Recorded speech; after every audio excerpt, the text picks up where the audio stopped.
In today's video, I'm going to teach you how to use Whiteboard in Canva. Let's start right from the beginning, on the Canva home screen. When you first open Canva, you'll usually land on the home page automatically. If you're somewhere else inside the app, like in a previous design or in your account settings, just look for the home option, usually at the top left of your screen. Go ahead and click on home to make sure you're starting from a clean slate. This takes you to the main dashboard where you can access all of Canva's tools and document types.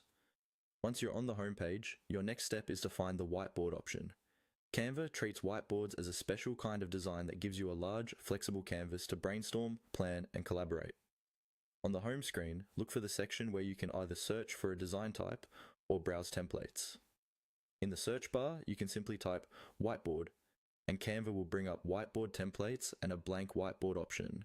If you see a whiteboard category or button directly on the home page, you can click that instead. Now, click on Whiteboard. When you do, Canva will open up a new design with a large, zoomable workspace. This is your digital whiteboard. You can click and drag anywhere on the canvas to move around, and use your mouse wheel or the zoom controls to zoom in and out. This is helpful when your ideas start to spread out and you need more room. From here, you can start adding content.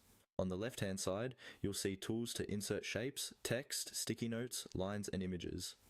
Whiteboards are especially useful for mind maps, project plans, or simple sketches. You might start with a text box in the center with your main idea, then add shapes or sticky notes around it to break that idea into smaller pieces. Take your time exploring the elements and layouts that appear under the whiteboard category. Many of these are designed for collaboration, so if you're working with a team, you can share the whiteboard and everyone can add ideas in real time. That's all you need to get started. Click on Home, then click on Whiteboard, and you're ready to create, organize, and visually map out your thoughts right inside Canva.